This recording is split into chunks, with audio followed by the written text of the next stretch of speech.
got a very special guest, Ms. Karria Lawrence.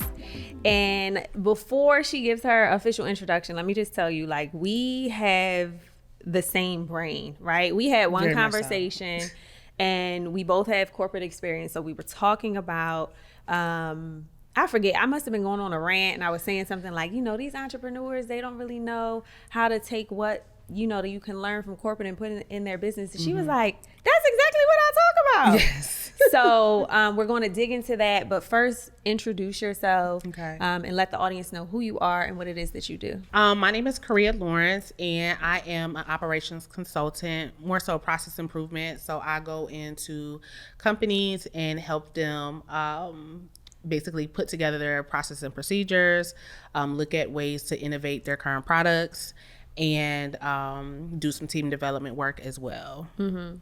So I want to thank you for your introduction. Of course. We'll come back to that. Got it. We'll come back to the business stuff. Yeah. But I want to talk about what you are deeply passionate about and connected to. Yes. Right? And I want to talk about your work that you do as a trauma specialist. Yes. Tell the audience what that means. Like, what is a trauma specialist and how do you help people transform? So, which is probably what I do a lot within business anyway. So I have a nonprofit called Pretty Girls Pray, and we focus on girls who've been sexually abused from the age of 7 to 17. And so what we have done is derived a curriculum that is certified, and then we have different programs that we're implementing within the foundation. So as a trauma specialist, I understand the root and how to get the root and unravel, so that way people can show up, not just only as their best selves, but really begin to a healing process that allows them to operate in ways that where trauma will mostly hold people back.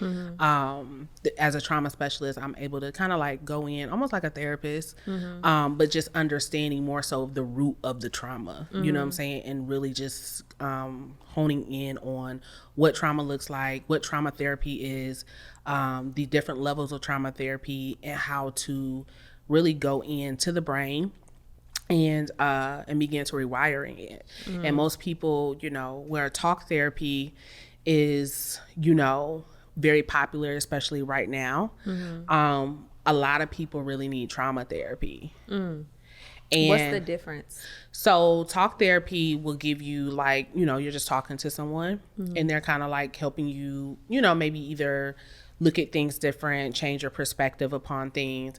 But trauma therapy is actually an act of. So it's two different kinds, two main kinds. So it's called EDMR and ATR. ATR gives you a very quicker response level, and it could be done within one session. EDMR is a longer process, but it basically allows you to kind of erase some memories that was in your brain that, you know, and most people don't know, like, the body keeps score.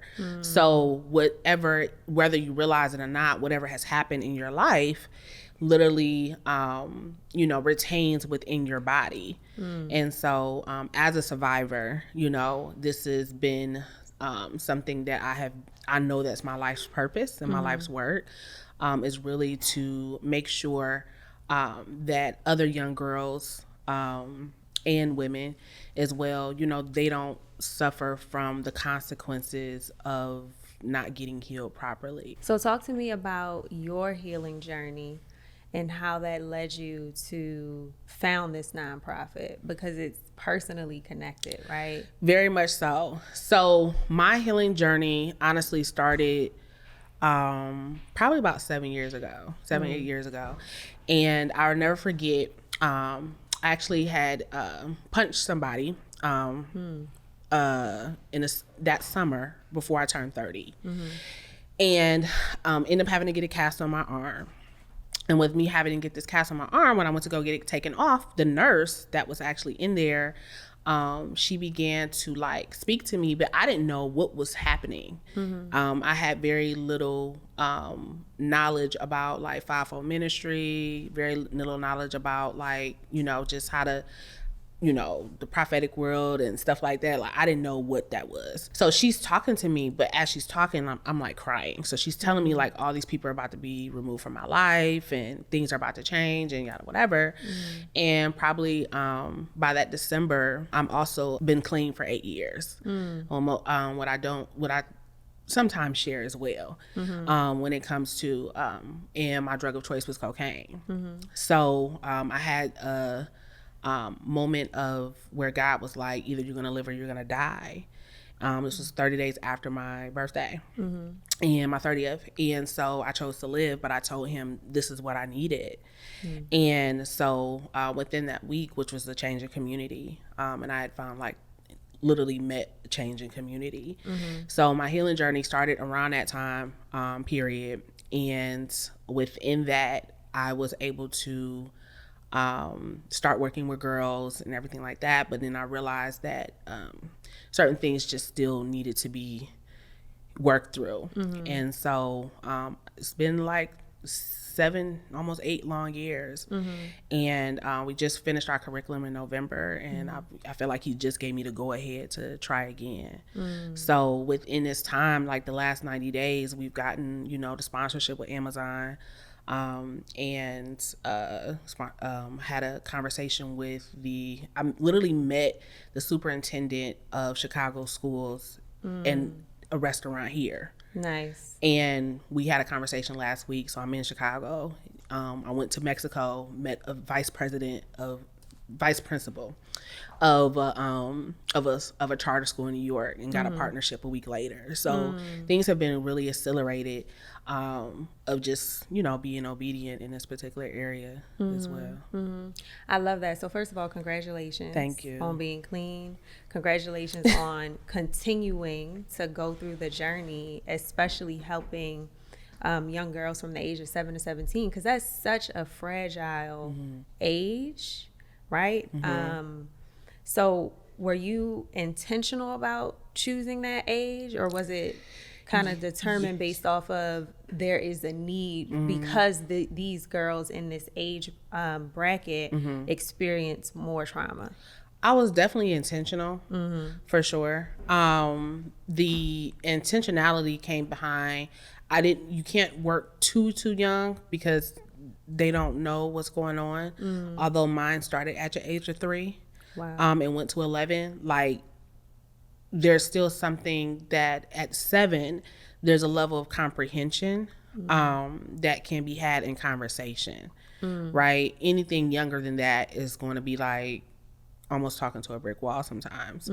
And so 17, I don't want to go beyond 17, because at that point, they kind of start doing it. They want to rebel a whole lot more, and without feeling like the trust level is hard to get past. So that it's a very sensitive age between like 17 to like 21 if they've experienced severe trauma, and they don't want help. It's a very sensitive age. So I want to try to give them before they hit that. So you talked about trauma, like the body keeps score. That's what you said. I want you to talk to us a bit more about that. What does that look like? What does that mean, the body keeps score? Yeah, so the body retains memories, pain, all of that, right? And so it shows up in ways where even through a conversation, sometimes we can be triggered by things and don't even realize it. But what it is literally the memory of something of a past experience that has retained pain, and that's why you were triggered, right? And it may not have anything to do with the individual or anything, but it's literally a trigger from your past pain. Which, a lot of people deal with, but they don't even recognize that's what it is. Or it can be as simple as inflammation in your body, right? And inflammation can show up in so many areas, and a lot of that is trauma, is unforgiveness, so many other things that can be rooted within our body based upon experiences that we've had. And so you talked about two particular ways to help kind of release some of that trauma. Can you talk a little bit more about them? You said there's one that's short that can be done in the day, and then one that's more long term. Right. So ATR therapy is where it can be done more so short term, but it's per experience. So it's not like you do ATR and then your whole world is changed. Got it. Right. This is something I had to even recognize myself, because I had ATR done. So it's per experience, but what you're doing is you're going back in and kind of rewiring the actual scenario, so that way when you think about it, you're no longer seeing the scenario as what you originally saw it before. EDMR is more of, it kind of goes through your talk therapy, but the therapist has to be certified. Well, on both ends, they have to be certified in that particular area, and it's very like step by step of how it needs to be followed. So it's not like any therapist is going to even have the credentials to be able to even give it.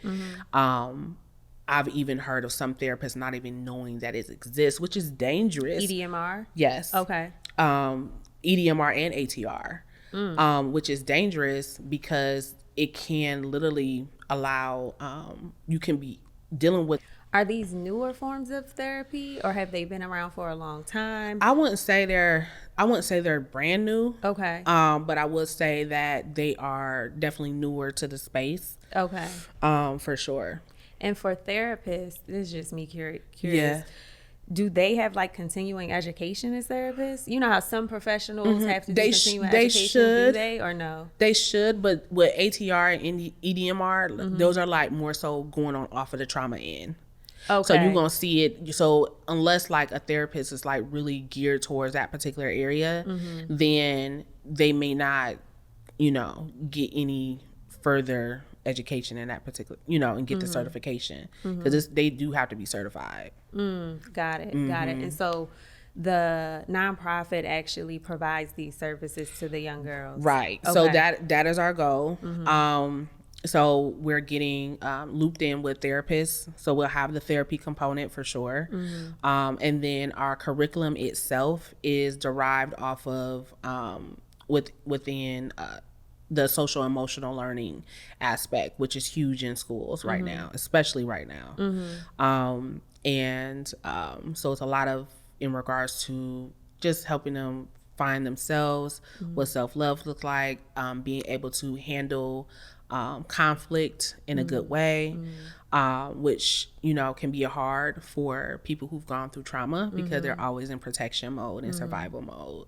So it's just really unraveling a lot of things on their level. So I'm gonna shift gears here. Okay, let's talk about the adults and how does this relate. I know you don't do trauma therapy with the adults, but I'm sure that there are some things that come up in working with entrepreneurs, right? As a operational strategist, right? So talk to me, how does that show up with the entrepreneurs that you work with? And is this even something that you help work with them through? Or do you do it because you know how to do it and you're like, you need help with this? The way that it typically, I'm very patient with my clients. And when I see how someone is showing up or they're not showing up, I like to address that and begin to work through in ways of trauma therapy and with that. Yeah.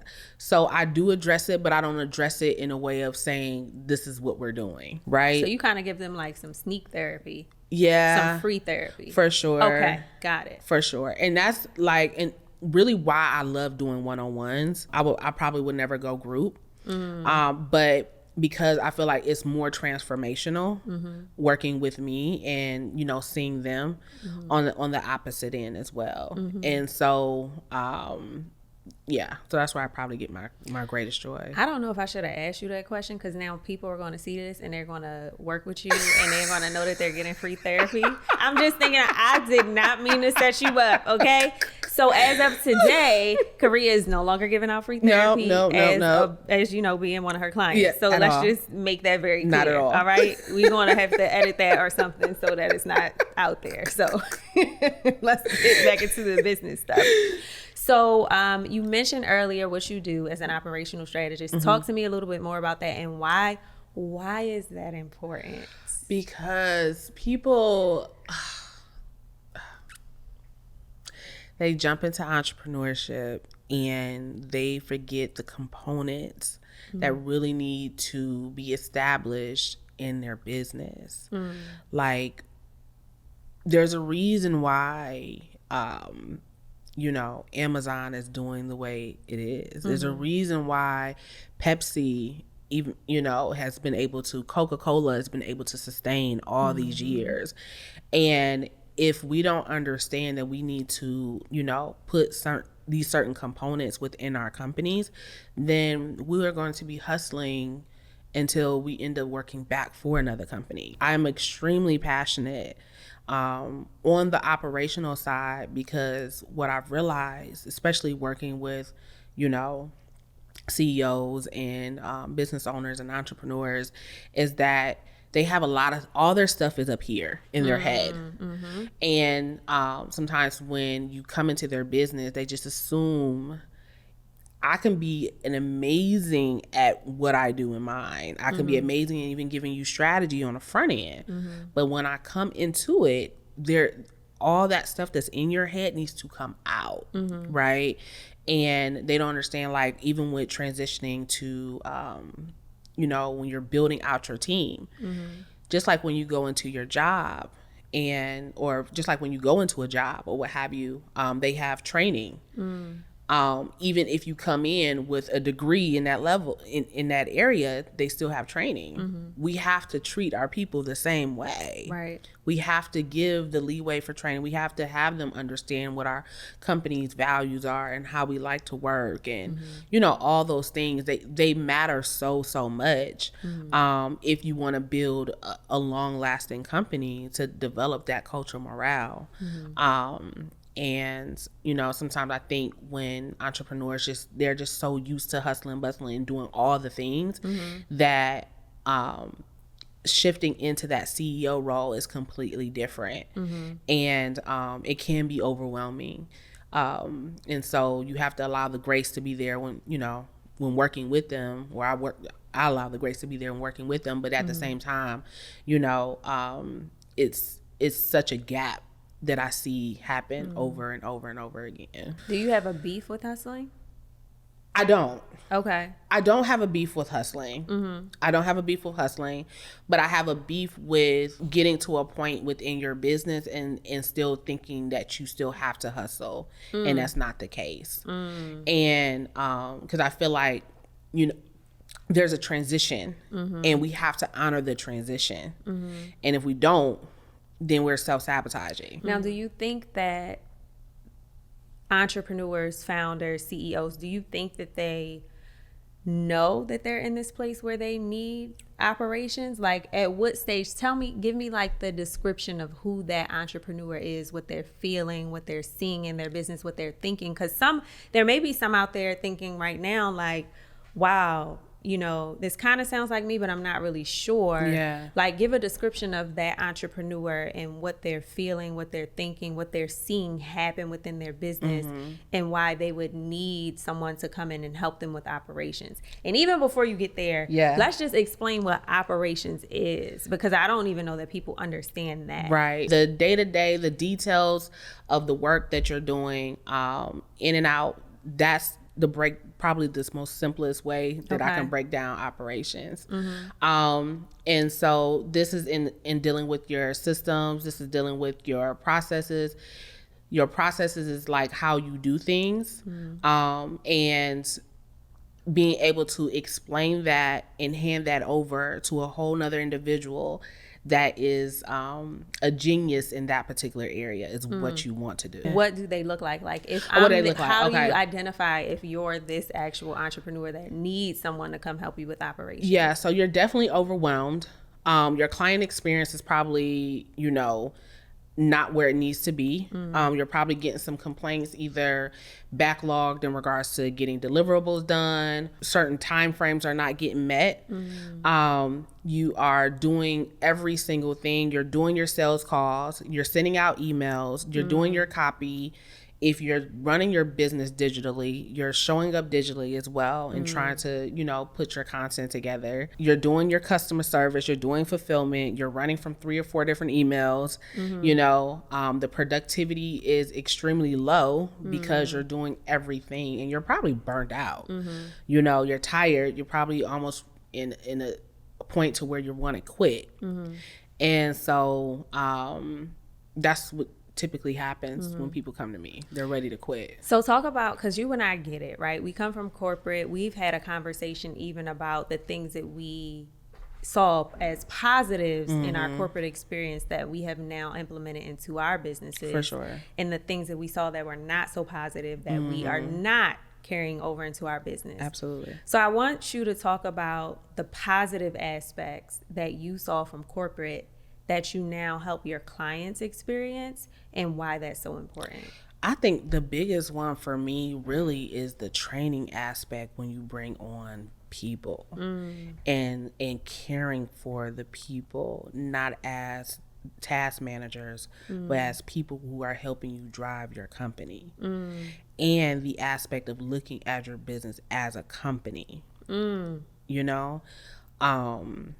I think social media sometimes has had people look at their business from a different perspective and don't really understand what we're actually building in itself.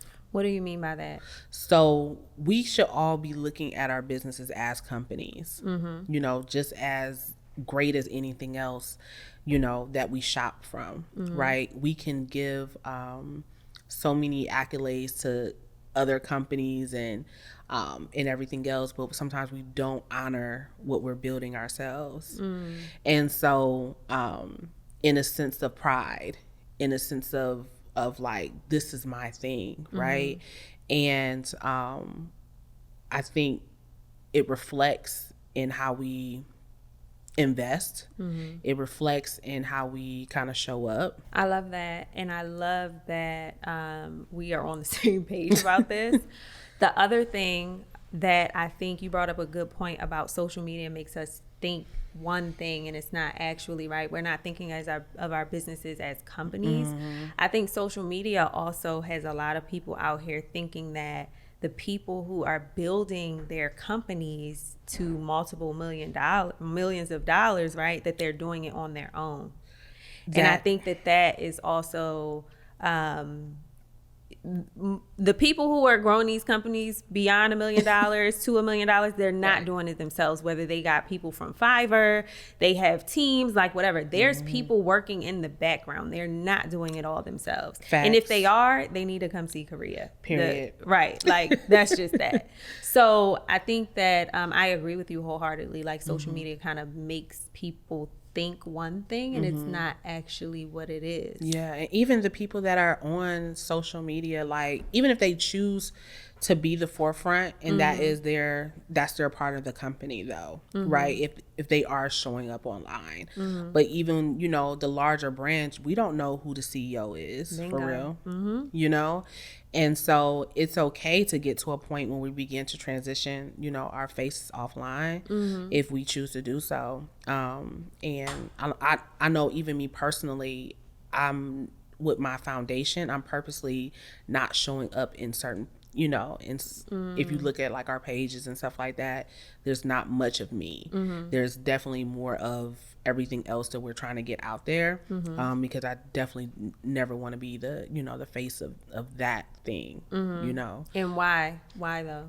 It's going to live way beyond me. What have you ever encountered an entrepreneur who was like, no, I want to be the face of my company and that's just that? Like, how do you help them navigate that if they have a conflicting priority where they're saying, I want my business to live beyond me? Honestly, what I get a lot is people don't want to work. The founder doesn't want to, the CEO doesn't want to work. They feel like they've paid their dues to the point where they're like, well, I've done this, so I don't need to, like, I've done all of this, so I don't feel like I need to do this anymore, or I don't need to do this. Is the response that I've been getting. Like, I just want to grow my team and let them, they think once they grow the team, like there's no, they don't have to manage it. They don't have to manage it. They don't have to show up in a different way. Y'all got a long road. Wow. That's more so what I've been getting more, though, than I don't want to be the face of my brand. And I have gotten a few clients of where they just didn't want to be, and that's cool. Because I feel like there's a lot of companies out there that you know, and at that point you can use influencer marketing or, you know, other, you know, that's your jam. So It's ways for you to not be the face in marketing. Like, it's easy. Yes. So, but yeah, so that is, you know, I've seen more of the latter than. So people don't want to work. They don't want to So work. okay, so walk me through this, because I'm really trying to understand it. Like, at what stage have they grown their business to? So I've seen it on both ends. Okay. So I've seen it on a stage where they've had substantial income, and they're like, yo, I'm tired. So I feel like if I just pay everybody, then everything should be taken care of. And I'm like, you know, well, yes, that can happen, but you're still not at that stage yet. You know, the stage of where you can completely walk away. There's a transition to that, right? Unless you want to sell the company.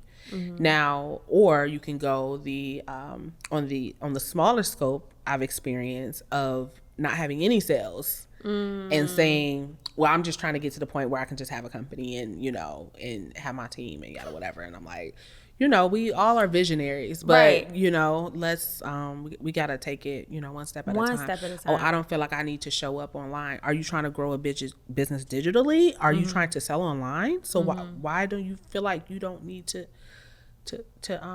do this? This is very fascinating to Especially me. if you don't have an ad budget. Right. Do you think that this... Okay, I'm going to just get it. Is it like a generational thing? Is it like the millennials, the Xers, the Zs, the Ys, I the think X? it's just, honestly, it's who what is social media has portrayed what business is. And so I feel like there's a lot of people who don't really, who fantasize about business, but don't understand the work that takes to actually grow a business. They don't understand even when you have bad months or, you know, or a bad month, bad week, maybe if you have a bad year, like as if that determines whether even they should even be in the role or knowing that, okay, you still got to pick, if you really want this, I don't care if you had a bad year, even if you had bad 2 years, you got to keep going. Like there is no plan B, you know? And I think that people, because there's so many people that do show up online with a lot of lifestyle marketing that it portrays, they don't realize there's still a lot of stuff that's going on in their background that is still not right. Their systems are trash. Their customer service is trash. They get a lot of people who think the world of them, and then you have the other side of people who are like not getting the best. So, you know, they don't see that part, or maybe never experience that part because they're only seeing the highlight reel. And I think that's just, it can, you know, if you don't know any better, it just can be dangerous. What do you wish would happen on social media instead of what's happening today? I think it's happening slowly, though. I think more people are showing up as transparent and they're just being, you know, real. But at the same time, I think I just want people to understand more so that people, when they do show up, this is business. This is not, I'm trying to go find friends, yada, whatever. So when people are if they're owning a business online, it's all strategy. So people being more real about what's happening behind the scenes. Yeah, I would say yes, for sure. Because I think it will allow people to not feel as, it will kill the comparison game. Not necessarily have people feeling like they're completely behind, but realize, oh, they got these problems too. So it's not necessarily saying, okay, makes me feel better, but realize, okay, this is normal. You know, normalizing the back end struggles. Right. Okay. So I'm gonna shift gears. You're Okay. on my podcast. Okay, I want to yes. talk about your podcast Yes. because I know that's about to go through a transition. Yes. So I would love for you to share that with us, and then what can your listeners and future listeners expect from that? My podcast currently is called Soul Food Sunday. It's for entrepreneurs by entrepreneurs. And it's shifting gears. Actually, at the beginning of the pandemic, I literally transitioned my house into a content creation house. And because I was going to do a show called What No One Told Us. When the pandemic happened, I didn't do it. So now I'm about to redo that and just, close down, Soul Food Sunday. And then shift back to what the original plan was. So what is one thing that no one told us? No one really told us, honestly, that life would be this difficult in ways of trying to see what success, looks like for us. And of course, that's different for everybody, but it's hard. And you have to daily practices, making sure that forgiving yourself, like all of that stuff is not necessarily easy. You have to be really accountable to yourself and to others, to really see what quote unquote success would look like. And I think that more people were open about that area. So last question. What is one thing that you would tell baby Karria, knowing all that you know today, doing all that you've done to this point? What is one thing, one piece of advice or like a word of encouragement that you would tell baby Karria to, continue along her journey? You're good enough. You're good enough. I grew up in kind of like a critical home. So things weren't always good enough. So knowing that, you're good enough, I think will be, hold a lot of weight. I love that. So thank you so much for joining, Karria. I want you to share, tell the audience where they can find you, where they can get in contact with you, your nonprofit, your podcast, you as a person, so they can stay connected.